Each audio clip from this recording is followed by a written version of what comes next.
boa noite a vocês que nos acompanham em mais um episódio do Léo Santos Podcast. Mais uma noite agradável com um convidado especial para conversar sobre carreira, negócios, empreendedorismo e tudo aquilo que circula em meio à vida dessa pessoa, desse profissional. Antes de mais nada, eu quero agradecer ao nosso patrocinador, que é a PPIC. É uma importante firma de auditoria, consultoria e terceirização de serviços profissionais, uma das principais do país. Se você, empresário, executivo, tem alguma necessidade, quer conhecer um pouco mais das soluções oferecidas, prestadas por essa importante firma, você consegue acessar o QR Code aqui diretamente para o site da PPIC e aí você vai ter todas as soluções disponíveis para te apoiar. Hoje eu quero dar as boas-vindas a um grande amigo, um colega que nos conhecemos há bastante tempo. Ele já viveu em São Paulo, ele vive em Manaus, ele vive viajando para um lado para o outro. Ele não é de um lugar só, ele é do mundo. Né? Gustavão, seja bem-vindo aí, meu amigo. Muito obrigado, Léo. Muito obrigado mesmo. Fico muito grato de estar aqui com você. E se eu errar em alguma coisa, me avise, porque é a primeira vez que eu estou falando no podcast. Para mim é uma alegria muito grande.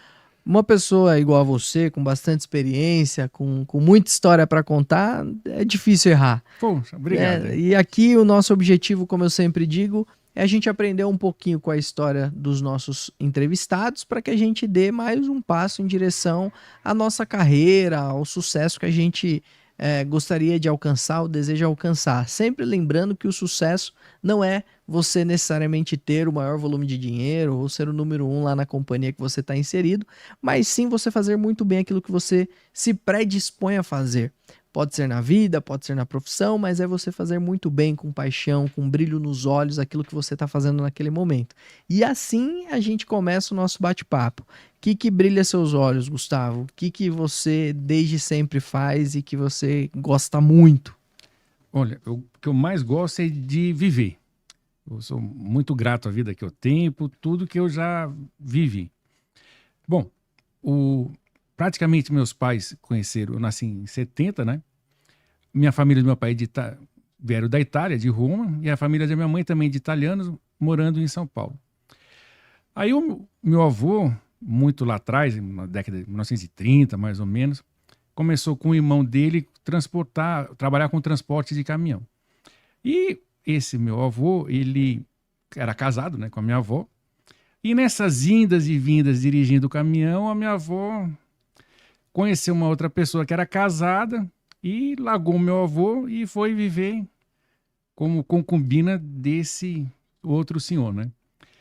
E aí meu avô seguiu, tinha uma costureira lá na coisa, e aí ele se mudou para São Paulo.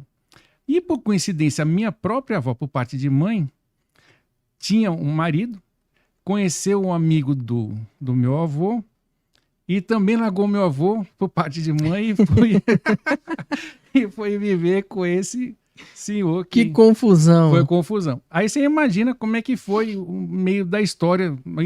Mais tarde, meu pai e minha mãe se encontraram em Santos e acabaram casando e eu nasci.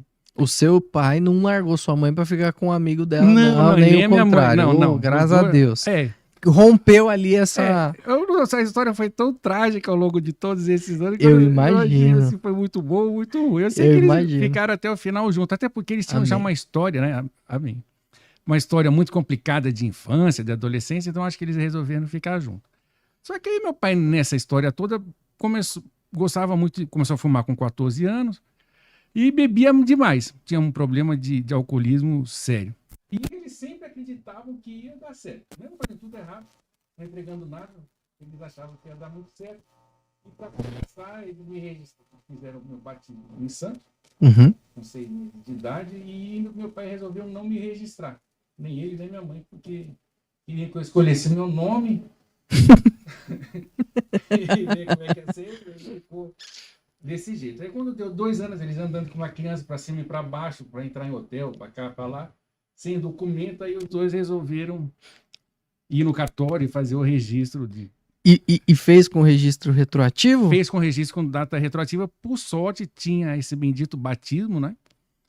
E aí aproveitaram a data, que ela também lembrava o dia que eu nasci, a minha mãe. Né? Entendi. E aí eu fui registrado com 2 anos em 72, dizendo que eu tinha nascido em 70. Bom, aí meu pai entrava em um monte de roubada, assim, de coisas erradas, assim, não dava certo em nenhum negócio, né? Era encrenca. Sempre encrenca. Aí eu me lembro que quando eu estava com 7 anos, andando um pouco com a história, ele resolveu ficar hóspede do hotel Copacabana Palace. Lá no Rio. Já no Rio, eles rodaram. O Copacabana Palace sempre foi um hotel De elitizado, referência, né? família Guine e tal.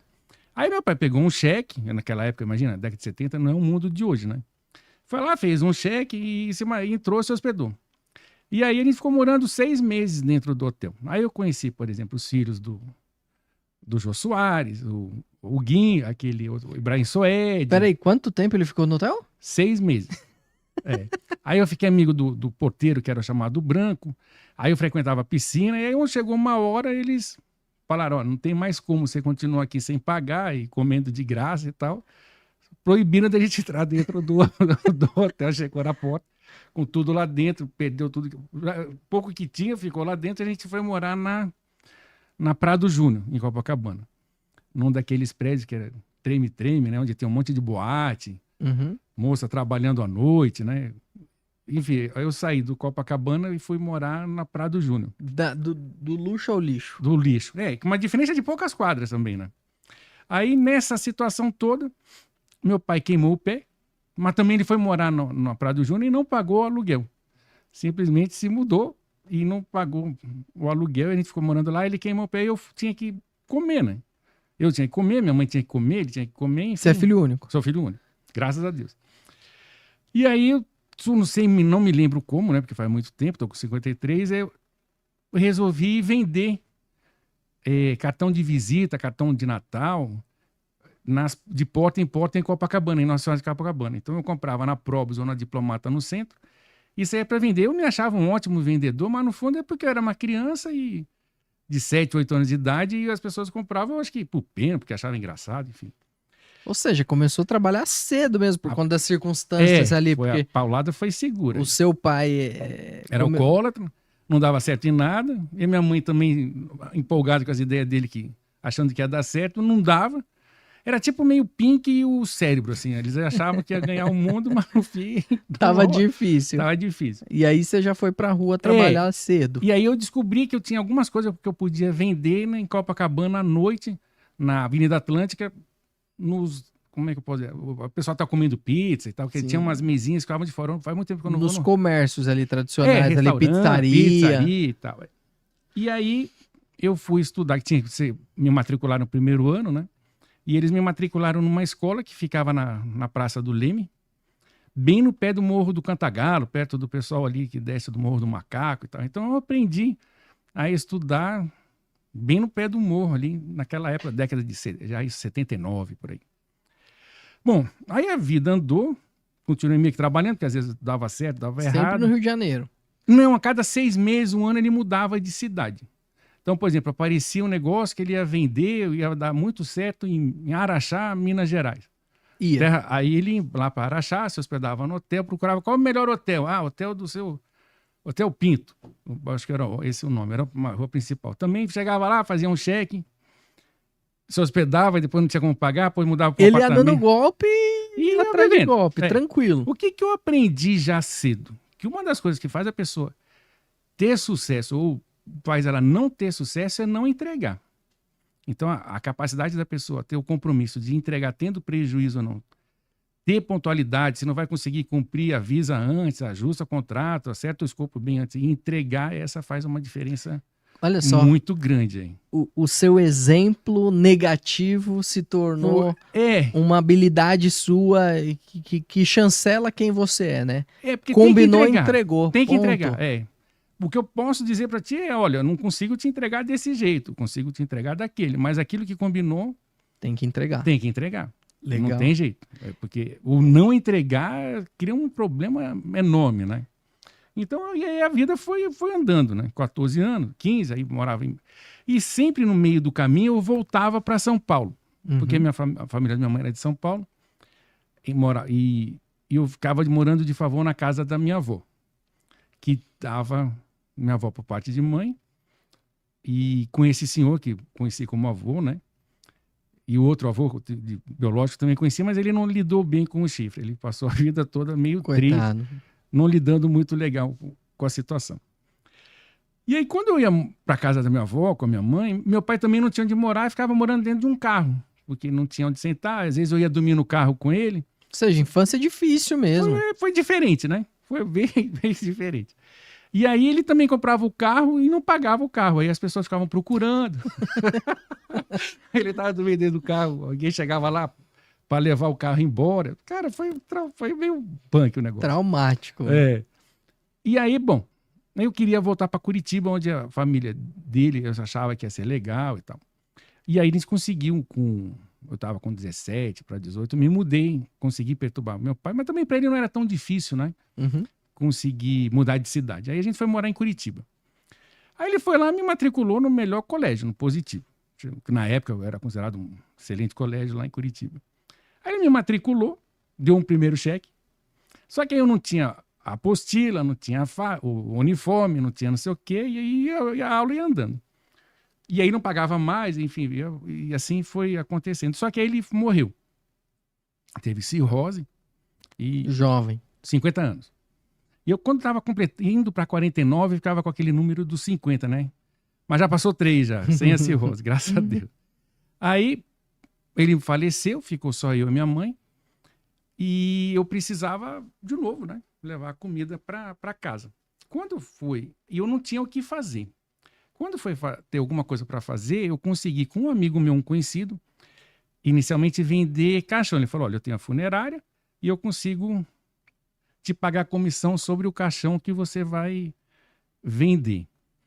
Pô, mas imagina o seguinte, chegar para ti e falar, Léo, olha, você é um cara bacana, super gente boa, e eu tenho um caixão fantástico que vai combinar contigo, para você poder comprar. Você prefere a alça dourada, a alça cromada? Você vai dizer, pô, não...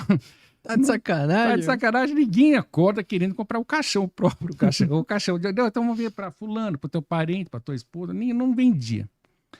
E aí eu ia, situação vindo, e eu também estava com despejo na porta do apartamento que eu morava, que meu pai também não tinha pago o aluguel.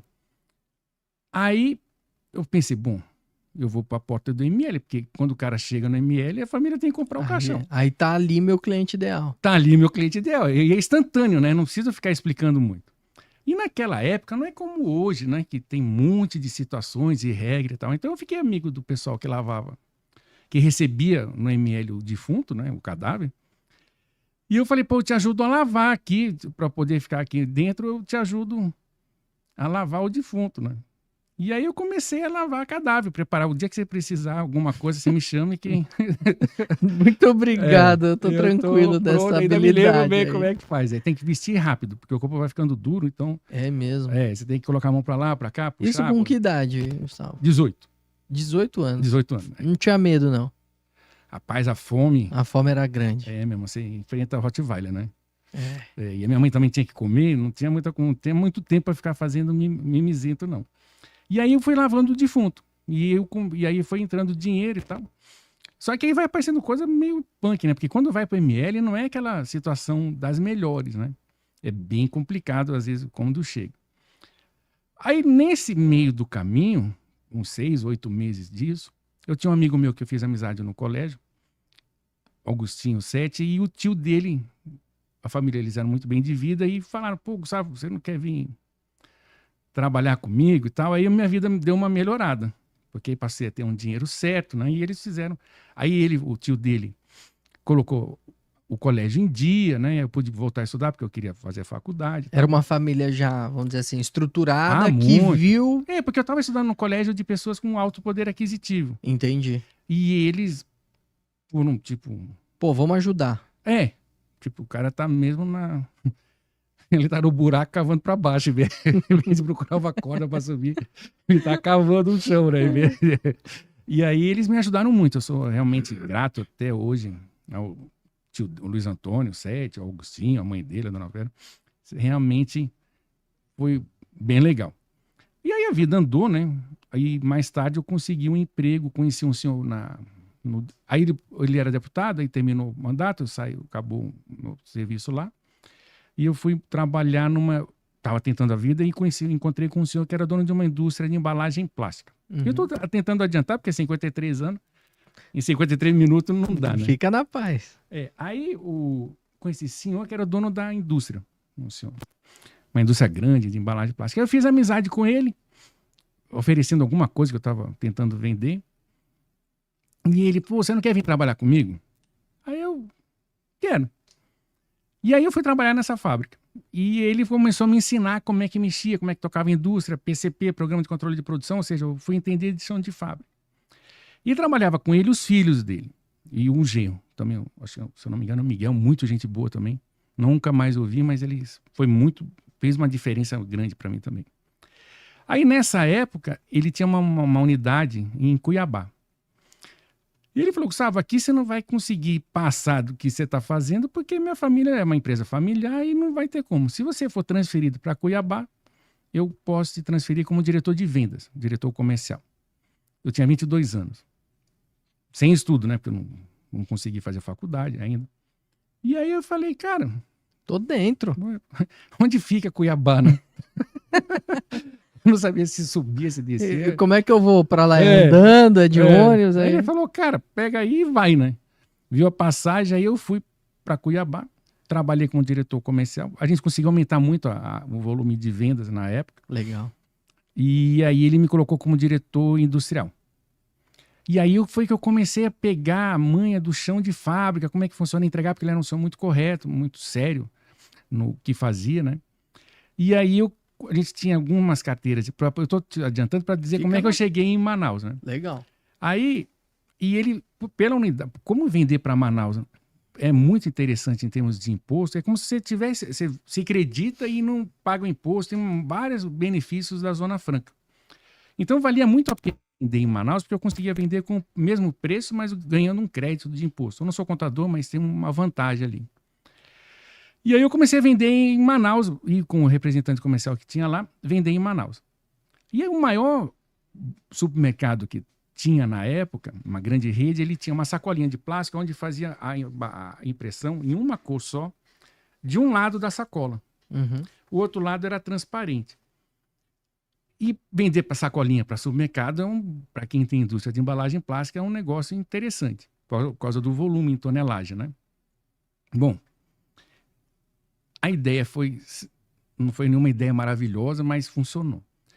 Pô, se ele tem um lado vazio, se eu procurar um fornecedor, alguém que vende produtos no supermercado dele e vender como mídia, como publicidade, considerando que em 97, 98 não tinha rede social. Eu faço parte de uma geração analógica, né? Não tinha publicidade, então se fizesse publicidade na sacolinha, para um era mídia e para o outro era despesa. Sim. Aí a gente encontrou uma indústria de leite local que topou fazer a publicidade. E aí eu fui no supermercado. Consegui falar com o dono. E o dono era judeu, e o dono desse supermercado, e também o pessoal da indústria de embalagem que eu trabalhava também. E aí eu coloquei os dois para conversarem. O presidente, os dois donos, né? Uhum. E aí eles fecharam e eu consegui vender esse volume grande de sacola. Bom, e aí a vida continuou rodando, e as coisas foram acontecendo e tal. O sucesso começou a aparecer. Cara, eu acho que o sucesso principal foi a venda do caixão. Foi bem legal a venda do caixão, assim, eu acho que foi um sucesso grande, porque convencer alguém para comprar é difícil, mas já estando morto é mais fácil, né? Ou seja, é o produto que casa direito, né, meu? Essa Você é não boa. tem muito que convencer, né? É mais difícil convencer a pessoa a fazer uma auditoria, mas, pô, o falecido com o caixão Precisa, né? precisa, né? Tá com o produto A certo na hora oportunidade, certa, o né? produto, vamos em frente. E entregando, e eu ganhava comissão, foi legal. Comprei um jogo de panela para minha mãe de vidro na época. Bom, Sua mãe começou a se orgulhar. Falou, meu Deus, meu filho cara, ela tá indo num caminho que a gente nunca foi, né? ela nunca mais foi despejada. Graças Depois a Deus. daquele dia, nunca mais foi despejada. Mas ela também batalhou muito. Ficou com a cabeça mais centrada um pouco, né? Aí ela ajudava a fazer comida congelada. Aí dava curso de calcinha com uma máquina de costura. Tem até hoje a máquina de costura. A vizinha sempre ajudava ela, era a Ângela. Legal. Foi barra. Eu tenho as fotos disso tudo aí, eu acho que a maioria tem lá no meu Instagram. Tem algumas fotos da época que eu fui achando e fui colocando. Boa. Bom, onde é que eu tava? Eu tava na Na sacolinha. venda da sacolinha. E aí foi, né? E aí eu comecei a vender, diretor industrial, aí o dono chegou para mim, seu Martinho, Gustavo, o que você mais quer? Eu falei, um carro. Ele falou, bom, então escolhe o carro que tu quer. Eu devia ter escolhido, eu escolhi, eu falei, pô, pode ser um Gol, que na época fazia muito sucesso. Ou era o Cadete GS, Uhum. ou um Gol GTI. Acho que era o Quadradinho, né? GTS, ainda não era nem o GTI. Tinha, ou era azul ou vermelho, você podia escolher. Assim, para quem tivesse dinheiro, um Banco Ricardo e tal. Falei, pô, eu acho que é um Gol, né? Aí ele, tá bom. Foi e comprou. Aí eu fui buscar lá em Aragaça, numa divisa com... Aí eu me senti muito importante, assim, sabe? Foi a primeira vez que você se sentiu assim, pô, valorizado. Foi. E a carteira assinada como diretor, né? Assim, foi bem... Destaque, né? Isso você tinha que idade já? 22. 22. Foi tudo muito assim, muito atropelado. E foi muito bom, eu sou muito grato a ele, eu acho que, não sei se ainda está vivo, mas é uma pessoa foi muito bom comigo. Uhum. E aí, muito correto, assim, sabe? Ele ajudou muito a encaixar as coisas que não tinha como complemento do lado com meu pai como empresário. Meu pai foi muito bom como pai, a minha mãe também. Apanhei bastante, porque eu aprontava, enchia o saco deles. E aí o chinelo cantava. Cantou. Mas ao mesmo tempo eu me senti com muito carinho. Sempre me trataram com os dois com muito carinho, com muito amor. E peia também. Então, e hoje eu sei como foi difícil minha mãe ter dinheiro, juntar um dinheirinho para... primeiro Star Wars em 1978, 79, no Rio de Janeiro, me levar na Barata Ribeiro para assistir o filme. O ET, sabe? Eram coisas pequenas que na época eu não percebia, mas hoje eu vejo como era difícil para quem não tem dinheiro conseguir proporcionar para o filho. Às vezes os pais têm tanto, né? Proporcionam e às vezes o filho não tem noção. A gente não tem noção quando é Não criança. tem, quando é criança não tem. Vai entender mais depois que perde, né? E não foi diferente comigo. Bom, aí, por um motivo ou outro, a indústria dele fechou e eu fui para Manaus visitar um cliente, que por sinal era o cliente da embalagem plástica que ele foi o patrocinador. Quando eu estou nessa empresa, chegou por acaso o dono da empresa da indústria que eu tirei o cliente, né, deles. Uhum. A que fazia a sacolinha de um lado só. Aí o dono da empresa, esse cliente começou a falar pro dono dessa empresa, pô, você lembra da sacolinha? Aí o cara começou a falar mal do pô, sacana e tal. Ele falou, você tá do teu lado. Foi ele que fez. Aí ele, esse garoto? Ele falou, foi. Ele falou, você não quer vir trabalhar comigo? Só que ele não sabia que a fábrica tinha fechado, né? E você me devolve a carteira de clientes que você me tirou? Eu falei... Tá bom. Tá O que bom, você me oferece? Tal coisa. Ele falou, pô, você toca a fábrica. Eu falei, tá bom, feito. Claro que eu tô simplificando, mas as coisas foram mais complicadas, assim, no dia a dia. Sim, né? teve um desenrolar de negociação. No meio e tal. Mas aí, bom, terminando isso daí, eu acabei indo trabalhar com ele. Só que eu fui morar minha mãe ficou em Cuiabá e eu fui para Manaus. Quando eu chego em Manaus, ele... Bom, você tem carro? Eu falei, tem um Gol lá em Cuiabá. Ele falou, bom, eu tenho aqui esses carros na garagem, se você quiser usar algum para... Aí eu falei, fui lá olhar. Pô, era um Mustang 8 Cobra, 8 cilindros. Caramba! Outro é uma F-150. E o dele falou, esse aqui não vou te emprestar, que é uma BMW 540 que eu acabei de comprar. Não tinha muito esse negócio de SUV, né? Aí eu falei, pode ser esse Mustang? Ele falou, pode. Cara, aí eu vou te dizer uma máquina. cara.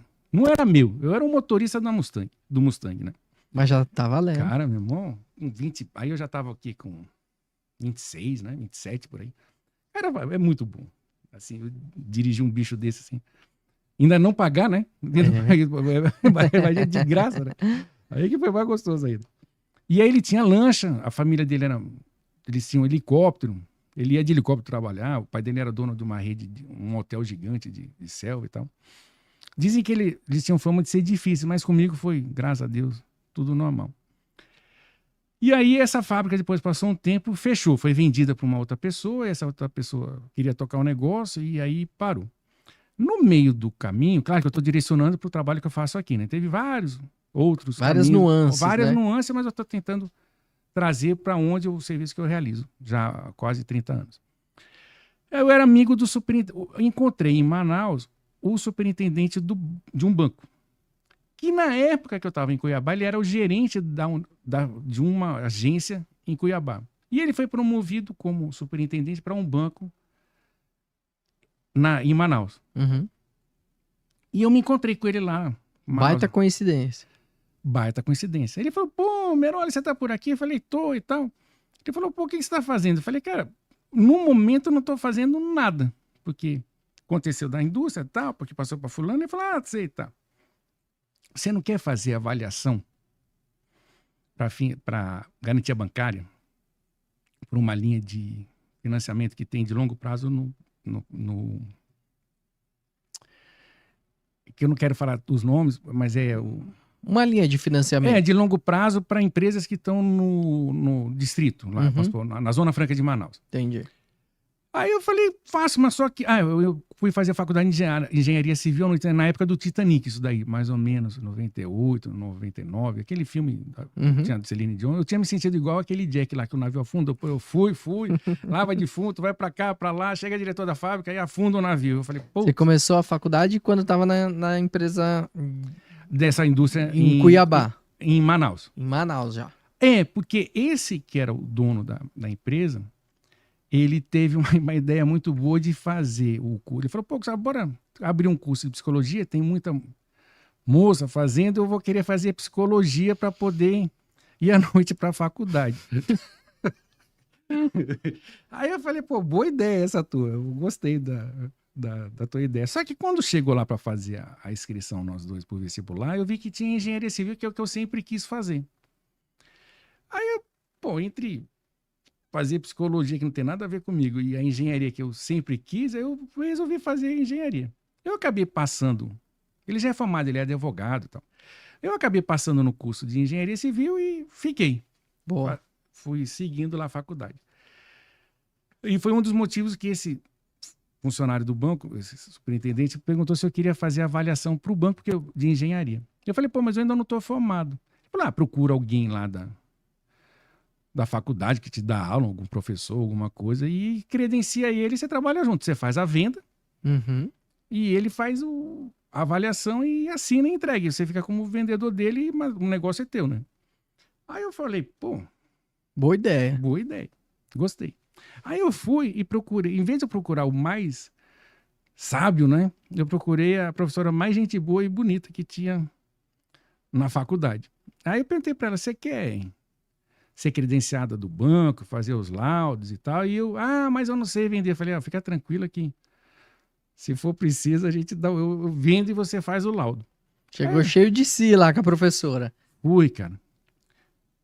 Mas não tinha nada a ver entre eu e ela, assim, só porque é muito melhor conviver com uma pessoa bacana do que com um cara feio e chato, né? Imagina, pegar aqueles professores de cálculo que ficam fazendo 200 mil contos, sempre tá certo, nunca tá errado, pô. Boa. É muito chato, né? Conviver com quem nunca erra, né? Pô, é melhor pegar uma professora, ela não me dava falta quando eu não ia pra aula. Legal. Eu falei, pô, essa é gente boa, vai...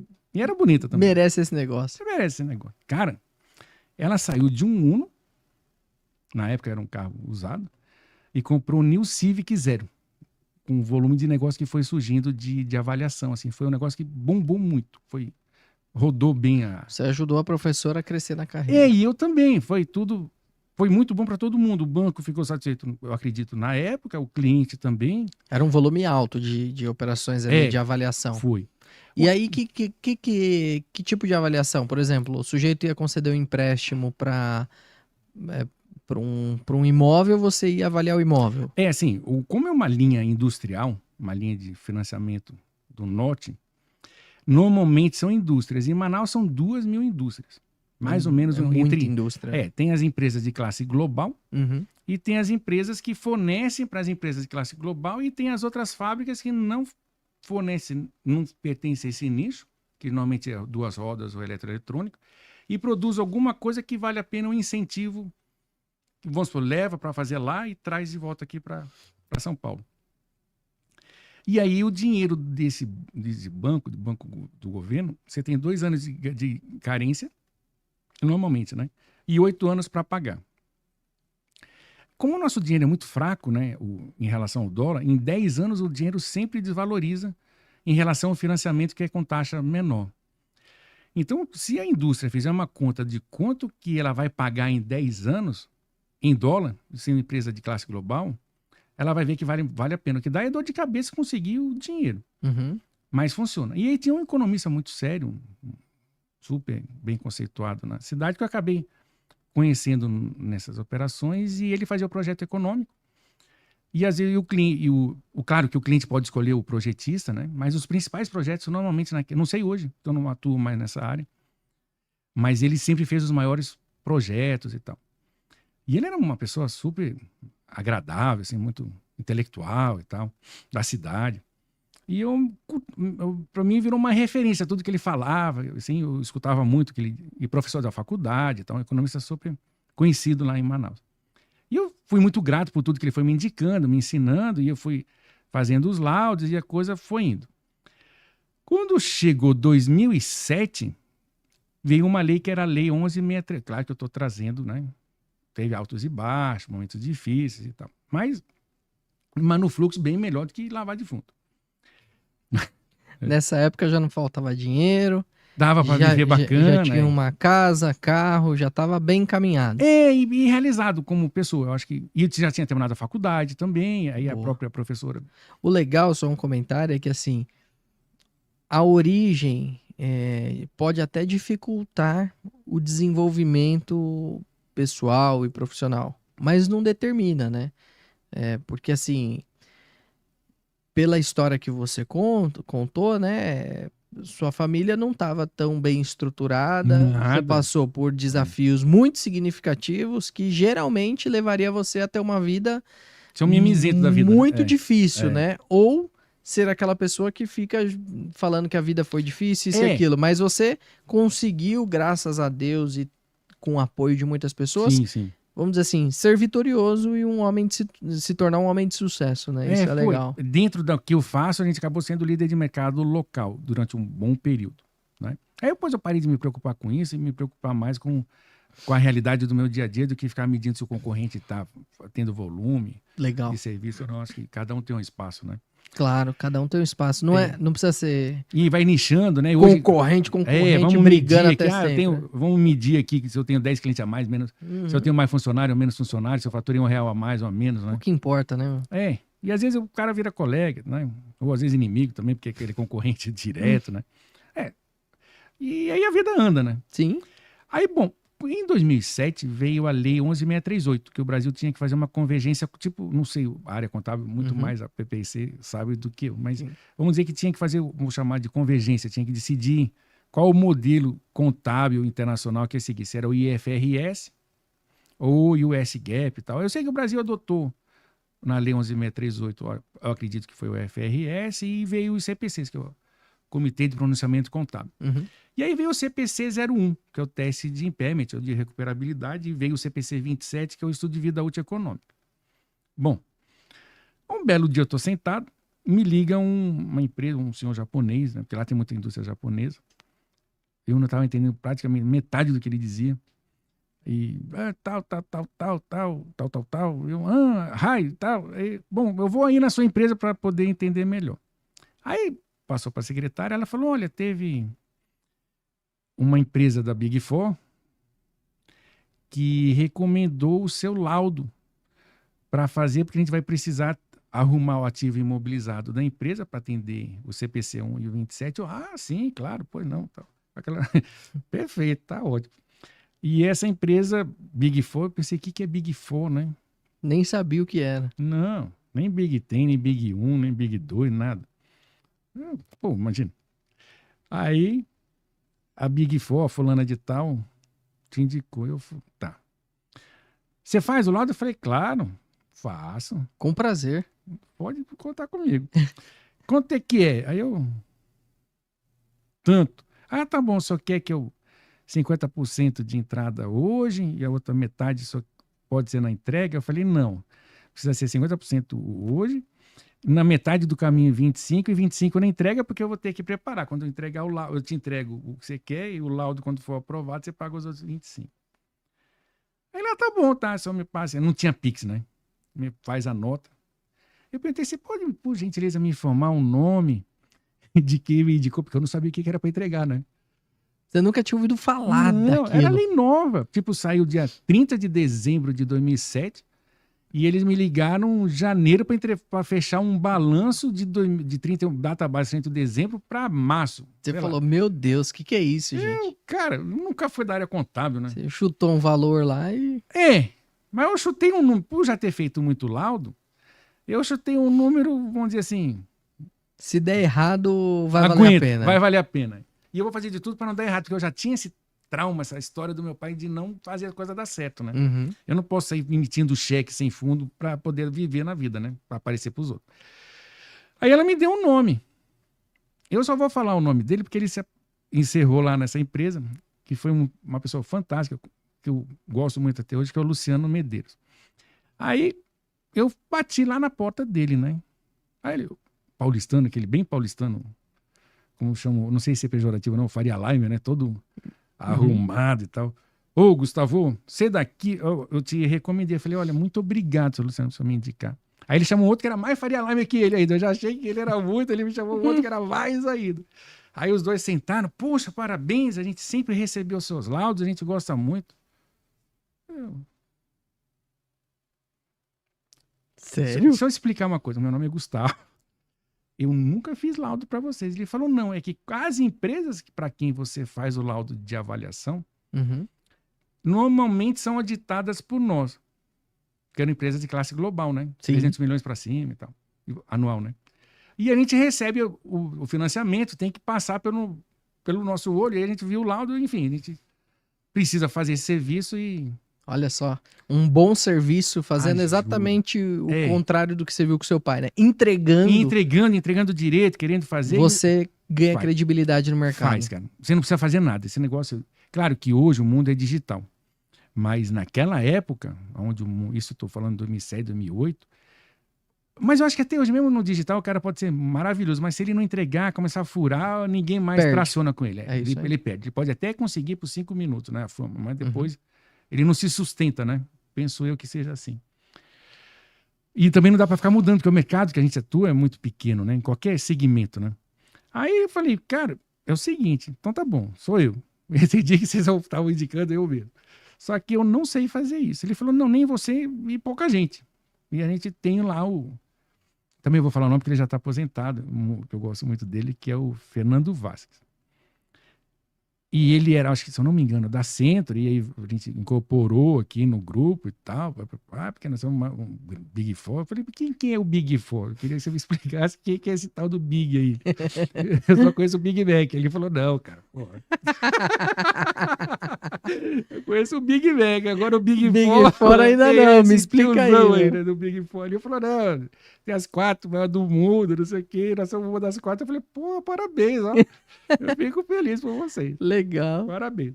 Só que eu continuo não sabendo fazendo laudo. Ele falou, não, eu vou ligar pro Fernando e ele pode tirar alguma dúvida tua. Eu falei, Luciano, eu não tenho dúvida. Eu não sei fazer.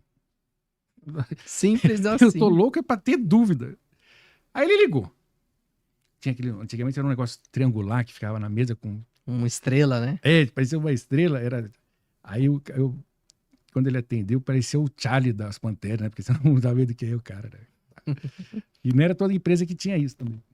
Aí ele, Fernando, eu tô aqui com o Gustavo para fazer o laudo. Ele é da onde? É de São Paulo? Ele é daí? É.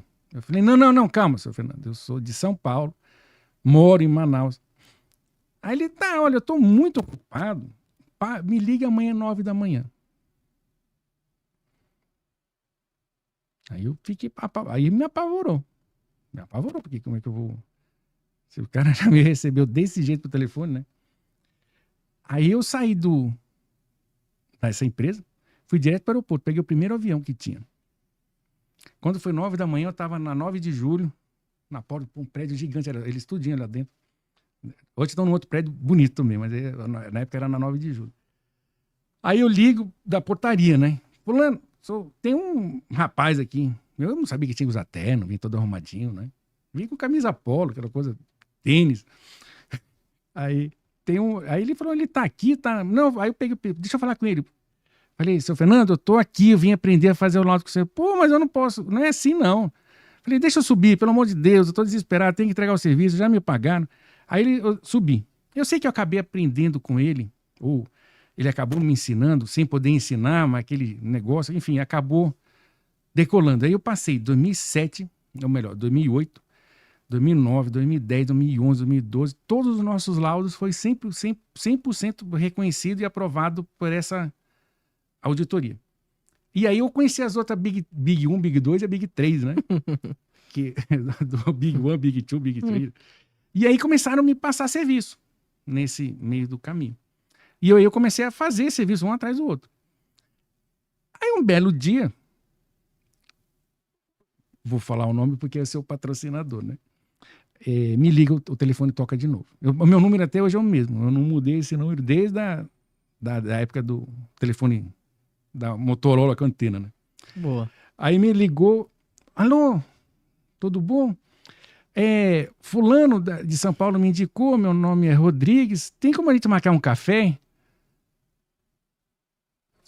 Tem, vamos conversar. Aí foi o Vieira e o Rodrigues. A gente tomou café na Franz Café, lá em Manaus. Aí ele perguntou se eu fazia, ele falou que já tinha ouvido falar do laudo, se podia ver, que ele também tinha negócio de auditoria e tal. Pô, mas um cara super gente boa, a gente ficou, acredito que a gente ficou amigo até hoje, né? E aí começou também a indicar cliente. Então acabou meio que funcionando esses laudos para fins contábeis muito por recomendação de empresas de contabilidade, empresas de auditoria, e a gente ficou. Aí o serviço de avaliação para banco não ficou tão atraente quanto foi. Foi uma nova onda, né? Uhum. Os laudos de para fins contábeis. E aí, no meio do caminho, já diminuindo, veio os serviços que o cliente começou a comprar o laudo nosso, mas aí a gente percebeu que podia vender alguma outra coisa. Aí veio o valuation, dentro dos laudos de avaliação de empresa. Só que aproveitando a experiência de trabalhar com empresas muito grandes, em 2009 eu passei por uma dificuldade muito grande na vida pessoal, e o Luciano me indicou uma empresa japonesa, entre outras, para fazer, e eu fiquei muito amigo, como não tinha o que fazer, estava bem perdido da vida. Fiquei a pé, não tinha dinheiro, o carro ficou... Foi um desespero. Foi mais complicado que lavar de fruta. Não só para mim, mas para quem estava lá nessa época. E aí eu tinha um amigo que vendia carro e me emprestou, sei lá, imagina de repente, isso aí foi para um Fiesta com 10 anos de uso. Aí ele falou, olha, eu vendo o carro aqui, se você quiser eu te empresto esse Fiesta. Eu falei, cara, esse Fiesta... Quando eu entrei no Fiesta eu me senti, como é Ford, né? Eu me senti dentro do Mustang, olha. Só de não pegar ônibus já estava bom demais. Já estava legal. Maravilhoso. E aí eu conheci o seu Takahashi, que era o presidente de uma empresa.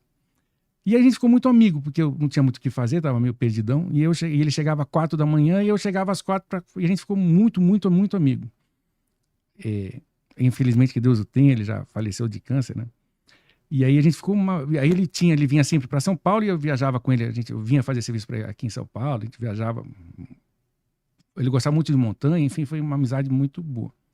E aí ele me ensinou, ele falou, Gustavo, você cobra errado o teu serviço. Você tem que mudar a maneira como você cobra, você precifica o teu trabalho. Ele falou, você precisa cobrar por item e não por serviço. Não é nem por hora e nem por pacote fechado. Você tem que cobrar por item inventariado. Uhum. Fica muito mais fácil para um japonês, ou eu entender, ou um cliente entender. Então, se você vai numa empresa, você fala, o teu preço é R$1, R$100, sei lá, um item. Se você inventariar 3.000 itens numa fábrica, você vai ter 3.000 fotos, 3.000 plaquetas, 3.000 cadastros, e você vai dizer, ó, o preço é R$1, estou botando valor hipotético, vezes 3.000, R$3.000. Se for uma empresa que tem 50 itens, você vai multiplicar 50 por 1, vai cobrar R$50, ou seja, fica 100% justo com o que a pessoa está te comprando. E aí eu adotei em 2010 para 2011 esse modelo de serviço. E aí ele começou a me ensinar um monte de coisa de gestão de empresa. Uhum. E ele era muito fã, porque como ele nasceu na guerra, nasceu no mesmo dia que eu, mas na guerra, 2 de dezembro. E ele era muito fã desses negócios de Kanban, sistema Toyota de produção, de como montar processo, de como estruturar o serviço, good, no good, vai, não vem, just in time. Todas as técnicas que o Japão domina. E E aí ele me contava a versão do Demi, que lá tinha sido destruído, mandaram o Demi fazer as coisas, e aí foi arrumando e tal. E aí a gente era muito, muito amigo, porque eu não tinha com quem conversar na época, eu estava sozinho, perdido na vida, só tinha minha mãe. E aí eu passava o dia e noite lá conversando com ele. E aí o modelo de Balance Scorecard, lá que é o BSC, que uns gostam, outros não. E aí, o que eu percebi? Aí a vida andou, né? A gente está em 2024. Pegando esse gancho lá de trás e mais os laudos, deu para perceber que para empresas menores que estão aí faturando de 5 milhões ano até 20, de repente é um atropelo. Ela começou a faturar muito, mas não está tão estruturada em termos de processo. Mas não necessariamente aquele processo da ISO 9000 do tipo, vai fazer isso, depois aquilo outro, instrução de trabalho, processo operacional padrão, POP. Não, é mais no sentido de tentar enxergar, tem problema de vendas, como é que é o meu custo por centro de custo? Quanto que está me custando essa hora de podcast? Quanto está me custando energia elétrica? É custo, é despesa? E como organizar isso para a empresa rentabilizar mais? Muitas das vezes, tenho clientes nessa faixa de faturamento que vem querendo comprar um valuation. Uhum. Quando eu monto um questionário que eu aprendi lá com o Sr. Takahashi, pegando o sistema Toyota de produção e tentando entender em como enquadrar se a empresa está, na linguagem que ele usava, se ela está no nível bronze, prata, ouro ou diamante, platino, de nível de excelência de gestão, você tem condição de chegar para a pessoa e falar, teu problema não é comprar um valuation, teu problema não é vender a empresa ou comprar a empresa, brigar com o sócio, não é. Às vezes o teu problema é enxergar melhor. Você tem teu contas a pagar organizado, teu financeiro. Então as pessoas acabaram começando a comprar de mim esse serviço. Então hoje eu tenho o serviço de avaliação e tenho esse tipo de, não sei ainda qual o nome que eu posso dar, mas de ajudar a empresa a organizar esse processo de produção, pegando um pouquinho da Toyota, pegando um pouco do BSC, pegando de gestão e pela experiência que eu tive de chão de fábrica lá atrás, em 98, em como fazer a fábrica entregar o processo, PCP, que antigamente chamava muito PCP, Programa de Controle de Produção, né? Uhum. Somando tudo isso, tem dado um bom resultado para a empresa, porque às vezes ele tem um funcionário dentro de empresas pequenas, né? Que às vezes o funcionário é muito prolixo e ele se pede um monte de coisa e o que o dono precisa é de venda e ele está lá discutindo mimizento, discutindo a borboleta voando e às vezes ele precisa focar no básico. Tem outro empresário, dono da empresa, que gasta muito, confunde o dinheiro com dele, começa a sangrar, mistura cartão de crédito. Sabe, é fazer o feijão com arroz. Então hoje, bem feito. Baseado na sua experiência, você faz a avaliação dos ativos, inventário e avaliação dos ativos para fins contábeis, mas você também acumulou uma riqueza de conhecimento para gestão. E aí você está ajudando os empresários que estão num processo de crescimento a melhorar, a elevar ali o nível de qualidade da administração, da gestão do negócio, é isso? E deixar bem clara a cultura, vamos supor, que eu vivi na pele, do que o empresário ele precisa entregar. Não adianta ele... Eu vejo muito nessa faixa de faturamento, né? Às vezes o empresário, o dono da empresa, ele nem se sente como empresário, mas às vezes ele se sente como autônomo dentro da empresa, ele botar a culpa no cliente, botar a culpa no fornecedor, eu não entreguei porque você não me... Não, mas você não entregou porque de repente não ficou claro o teu escopo, você não acertou bem o teu contrato, você não definiu bem a tua proposta, o que está incluso e às vezes escreveu o que não está incluso. Aí, por exemplo, o PMI lá, o Instituto de Gerenciamento de Projeto, o PMBOK, também ajuda bastante. Aquela metodologia Scrum, metodologia ágil, também ajuda bastante. Então, são tudo ferramentas que as grandes empresas têm, e se não tem como contratar uma... E você foi estudar tudo isso, aprender... Eu fui vivendo, Você já tinha vivido isso? Como diretor de fábrica, de planta industrial e você fazendo tem que saber, avaliação. né? De Kanban, Lean, essas coisas todas. Você tem que, segundo o seu Martinho, eu tinha que conhecer a fábrica pelo barulho, Pelo né? ouvido. Boa. Eles têm que ter a zoada da fábrica, já te disse se o negócio está funcionando ou não. Entendi. Né? Legal. E você, nesse processo, quais são os principais desafios que você encontra quando você está ajudando um empresário lá de pequeno porte, né? Esse que fatura de 5 a 10 milhões, do ponto de vista de gestão? O que você mais encontra aí? O que eu mais encontro de dificuldade com ele é que, às vezes, o humor, a motivação dele, às vezes, oscila muito. Uhum. Então, por exemplo, se ele está tendo 14 mil reais de conta e não está tendo faturamento ou não se organizou, ele às vezes se desespera. Ele pode estar faturando 5 milhões no ano. Só que às vezes ele fez um investimento e não está dando retorno ainda. Aí ele se desespera, quer parar, não vê. Mas às vezes é porque fez um investimento aumentando uma linha de serviço, mas ele não sabia o custo dele por centro de custo, não sabia o centro de resultado.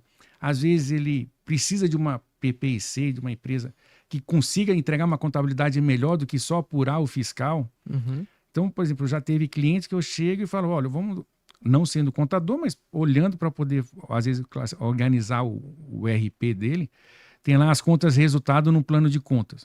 Ele nunca viu um plano de conta. Estou dizendo assim, dentro dessa realidade. Ele não tem noção das da diferentes relevância que é peças contábeis para apoiar a administração, a gestão do negócio. Aí, por exemplo, um DRE, ele não viu. Aí ele não tem como classificar a conta, ele não tem organizado os centros de custo. A pessoa, às vezes, a gerente dele fica insegura porque está fazendo e começa a sabotar o processo. Às vezes o clima organizacional é ruim, ele fica tenso porque ele está gastando dinheiro e não sabe de onde que está vindo. Sim. Às vezes o prolabore dele é muito gigante perto do que ele poderia realmente ter. Aí, por exemplo, não viu o EBITDA, o EBIT, ele não vê qual é a margem de contribuição, não sabe o ROI, também não sabe quanto que ele tem de imobilizado e quanto que ele gastou. Às vezes quer ficar comprando, de repente não sabe por que tem tanta coisa comprada e aquilo lá também às vezes afunda o cliente. Por exemplo, quando você vai fazer um laudo, um teste de impairment, de recuperabilidade, um imóvel leva 25 anos para depreciar, né? E às vezes ele pode, se ele fosse num imóvel alugado, ele poderia estar sendo lucro real, mas aí já não mais clientes de 20 milhões, mas uns clientes que eu atendi de 300 milhões, 200 milhões ano, né? Eu tinha um cliente de 1 bi, mas em laudo, né? E outras várias indústrias do polo de duas rodas, que o próprio Takahashi ia me indicando, um japonês vai indicando para o outro e tal. E ele até foi o meu padrinho para entrar no clube de golfe lá em Manaus, onde praticamente é japonês, hoje é alguma parte de coreano. Então, se a empresa tem um imóvel e vai levar 25 anos para depreciar e ela é lucro real, né? Talvez ela vai diluir muito tempo para ter essa planta, né? E se ela está num imóvel alugado, de repente, claro que cada negócio é um negócio, mas ele entra como despesa e entra direto, diminui do imposto dele ali na parte de depreciação, ou então de despesa. Então precisa entender bem. Por isso que tem fazer um planejamento tributário para entender qual o melhor resultado que ele vai ter ali, dependendo da estrutura, né? Aí eu passo a recomendar, aí inverteu o jogo, né? Uhum. Aí, de repente, eu passo a recomendar, dizer, olha, você precisa realmente... O teu contador é bacana, tudo, ele é teu amigo, só que talvez para o teu negócio você precise ter uma empresa bem estruturada, uma empresa que faz um BPO, que entende de contabilidade. Para trazer sofisticação para o negócio. E hoje a empresa que eu mais me sinto seguro em passar o serviço é realmente em Manaus, onde eu atuo mais, a PPIC, ela realmente faz um trabalho excelente lá, né? Então, podendo indicar ou recomendar, ou até para poder entender. Porque ele tendo a contabilidade arrumada, metade do problema dele está resolvido. Tá feito. E aí você, por exemplo, né, essa sua linha de serviço direcionado para pequena empresa, né, que é olhar a gestão, é fundamental para a empresa não morrer. Né? A gente sabe pelas estatísticas aí que um número absurdo de companhias fecham as portas nos 2 primeiros anos. Porque é bem isso que você mencionou. O sujeito ele está focado em vender, mas ele não tem conhecimento, ou não tem tempo, ou não dá importância para olhar os indicadores. E aí ter alguém como você que analisa o negócio com uma metodologia, né, que uma delas é o BSC que você falou, e dizer, olha, você precisa de um ERP aqui, mesmo que simples, para automatizar a função. Você precisa olhar o indicador nem que financeiro seja um conta azul de ABC. R$200 por mês, pô, melhor do que ele ficar pegando o boleto, mandando no WhatsApp, aí paga no celular e manda um arquivo para funcionária que não preenche uma planilha de Excel. Aí no final pergunta, tá, você faturou 500 mil esse mês e qual é o teu lucro? Quanto que te custou por produto? E aí o sujeito não sabe. Não sabe, desespera. Então no final do dia você ajuda o empresário a viver.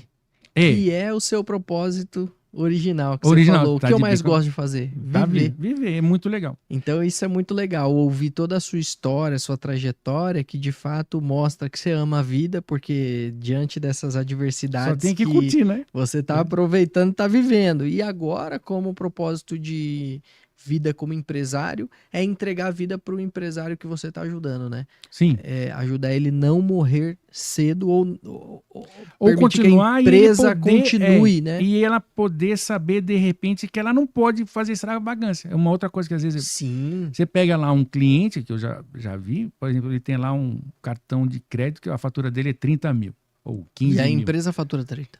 E a empresa fatura, ou então a empresa fatura 30. Aí você fala, bom, você está matando o teu venda, você não deixou uma margem para a tua área comercial, você não está pagando imposto, né? Você está emitindo, vendendo sem nota, você está fazendo isso, está fazendo aquilo e está sangrando os seus funcionários para ganhar pouquinho para O você sujeito poder... não sabe que conceitos básicos, né, da administração e da contabilidade, princípio da separação, né, uma coisa é pessoa física, outra coisa é pessoa jurídica.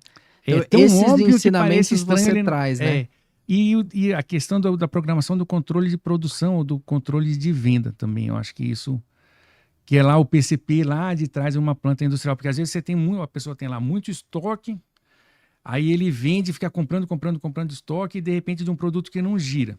Sim. Aí ele pega e fala, já está aqui, só que ele comprometeu o capital de giro e está descontando o duplicata e está comprando o estoque. Aí troca o gerente de vendas. Aí o gerente de vendas vai e fala assim, nós temos que baixar o preço.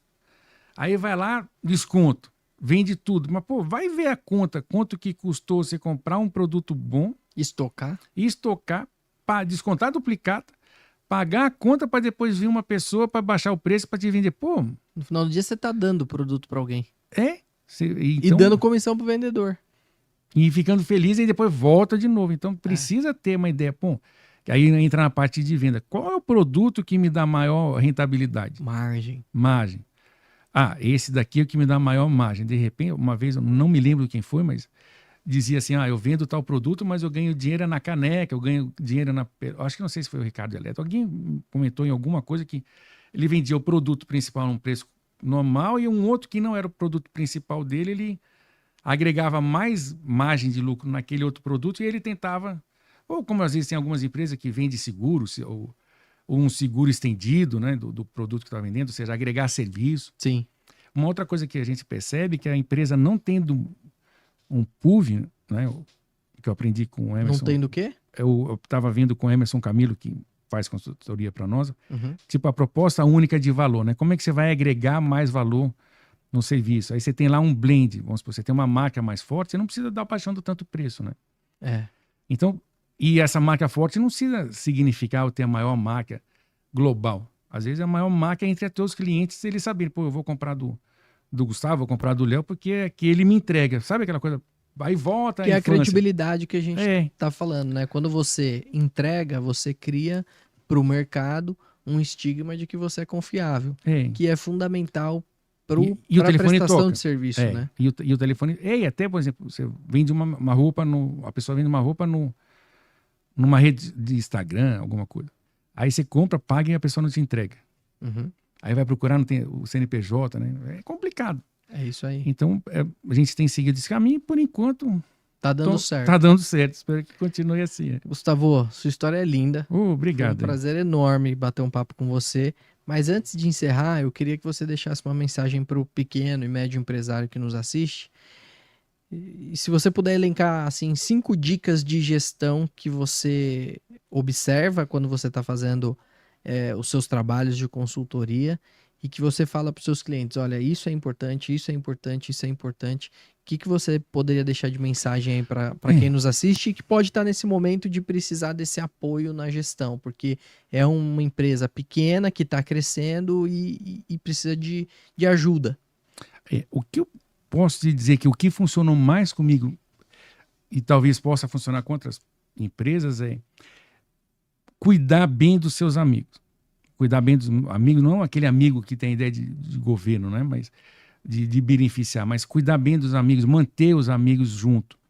Os clientes que tornam parceiro, por exemplo, o Rodrigues eu considero um presente que Deus me deu como amigo, Vieira, você, desde 2009, né? 2010. Então, sabe, continuar a estar junto, estar presente, porque é essa pessoa que vai realmente te fazer a diferença, né? Por exemplo, o Luciano. O Luciano é um amigo de muitos anos. Então, você manter, não ficar, é muito como o básico, né? Você manter a tua carteira de clientes é muito melhor do que todo dia trazer um cliente novo, né? Então, manter os bons parceiros, os bons fornecedores, a mesma conta no mesmo banco, ou seja, essa estabilidade sem que foi o inverso do que eu vivi na infância, de cada hora estar num lugar, né? Eu penso que isso traz muita solidez para um negócio a longo prazo e não custa nada, né? Pelo contrário, é só gostar das pessoas e cuidar das pessoas, ou querer deixar que as pessoas cuidem da gente. Eu acho que esse é um ponto que não está na matemática, né? E funciona bem. O segundo ponto é realmente conseguir separar o custo de despesa. Me parece que isso ajuda bastante. Um exemplo prático. Pô, de repente ele tem um aluguel, tudo aquilo que é fixo, né? Que não, faturando ou não, ele precisa pensar de um jeito. Tudo aquilo que aumenta com faturamento, um custo, eu acho que ele precisa começar a separar melhor isso. Então, o que eu faço comigo? Eu procuro separar as horas do pessoal do escritório, que tendo faturamento ou não, eu vou ter, e do número de volume de pessoas. Então, às vezes, eu posso estar aumentando a minha carteira, o meu número de pessoas trabalhando, mas eu também estou aumentando o meu faturamento. Então, eu sempre amarro por hora. Ou seja, isso eu aprendi com o seu Martinho. Então, se eu vendo o sacola plástica em milheiro, mas eu compro o polietileno, propileno em quilo, no final eu tenho que ter a minha conta de venda em quilo também. Não importa se meu cliente está comprando em milheiro, em outra unidade. Então, eu preciso ter um número que seja fácil na minha cabeça. Então, se eu compro em quilo, eu preciso vender em quilo. Se eu estou vendendo para o meu cliente horas de consultoria, horas de serviço, eu tenho que pagar a mão de obra, ou seja, o meu custo também tem que estar amarrado em hora. Outra coisa que, concluindo esse mesmo exemplo, eu vendo por item inventariado. Então, todo o meu custo, não estou dizendo a despesa do escritório, mas todo o meu custo ele é amarrado por item. Então, você vai inventariar, vai colar a plaqueta, eu vou te pagar, se eu vendo a um real, vou pagar X centavo para você colar a plaqueta. Eu vou te pagar X centavo para você conciliar a nota fiscal. Eu vou pagar X centavo para você fazer a pesquisa de mercado. E X centavo por item para eu poder compor o preço. Eu não posso misturar. E eu vejo o pessoal que eu conheço, assim, ao longo do tempo, misturar isso. Não ficar muito claro essa... O terceiro básico é ter um bom contador, um bom serviço contábil realmente, mas não é aquela apuração fiscal somente, né? De pagar a guia no final do mês. Mas eu pago o DAS, eu optei em ser presumido. Precisa ter internamente, eu não sei qual é o nome que o contador dá, mas a gestão interna dele precisa ser como se fosse o lucro real. Até porque se um dia liberar lucro real, ele já tem uma massa muscular muito maior do que se ele sempre pensar como presumido e do dia para a noite a Receita resolver dizer que ele é lucro real e ele não está bem organizado, não tem braço, o contador não entende como é que faz. Então, enxergar internamente como lucro real e independente de ser simples, meio, eu acho que isso é bem interessante. E o outro é nos contratar, né? É chamar para ajudar a resolver esses problemas, e se né? precisar, a gente ajuda a lavar até o defunto, vende o caixão, tá? Abraça o cliente e vai, né? Poxa, Gustavo, acho que essas dicas são fundamentais para nosso público, que é formado por empresários, executivos, tomadores de decisão. Então, se você está nos assistindo e você se enxergou nesse momento em que você lidera, é dono de uma companhia de pequeno porte, está crescendo, está vendo esses desafios em torno de você e não tem apoio, não tem ajuda, não sabe com quem contar, tem aqui o Gustavo Meroli, que ele consegue te ajudar, ele tem algumas metodologias bastante interessantes, uma delas é a OBSC, que vai te ajudar a identificar o lucro real do teu negócio, o custo real do teu negócio, vai te ajudar a implementar algum sistema que facilite e automatize funções básicas dentro da organização e vai começar a te ajudar a olhar o futuro do negócio, porque isso é fundamental para uma companhia crescer, se solidificar e permear ao longo do tempo, né? Então, se você está nesse momento, entre em contato com o Gustavo. O Gustavo tem LinkedIn aí, a gente vai colocar aqui na descrição também o site da empresa dele, os contatos dele, e aí você pode interagir com o Gustavo caso você precise de apoio, queira aí crescer de fato na sua empresa com profissionais de altíssima qualidade. Gustavo, obrigado pelo tempo, pelo compartilhamento da sua história incrível que de fato, acho que essa história de vida ela é muito enriquecedora para a gente aprender que não importa de onde você veio, ou a origem, ou os desafios que você viveu, se você tem algo na sua cabeça, uma visão clara de onde você quer chegar, você quer crescer, quer ter oportunidade, você tem condições de alcançar. Sim. Claro, existem fatores que puxam você para trás, né? Mas assim, claramente você não desistiu, né? Você foi atrás dos seus objetivos, foi trabalhar, arregaçou as mangas, né? Como a gente diz de maneira popular, arregaçou as mangas, foi, trabalhou, fez o que tinha que fazer, apesar das dificuldades, dos desafios, e isso é algo que é honrável. Então, Muito meus obrigado, coração. parabéns Obrigado por essa mesmo. história linda, muito gostoso, bacana conhecer um pouco mais Obrigado. sobre a sua história. Quando você falava brincando de defunto, eu achava que era brincadeira mesmo. Não é, né? Você trabalhou literalmente colocando algodão no nariz, né? E colinha, cola mil no lábio Então, para não vazar o sangue, que fica chato. Meu também. Deus do céu, olha só. É. Então, é um trabalho difícil? É.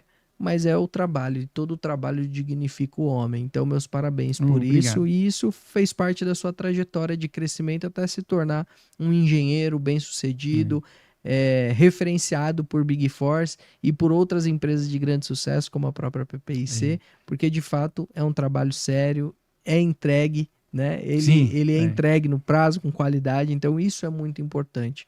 Então, de fato, você conseguiu mudar a história da sua família, né? E isso é um legado super importante.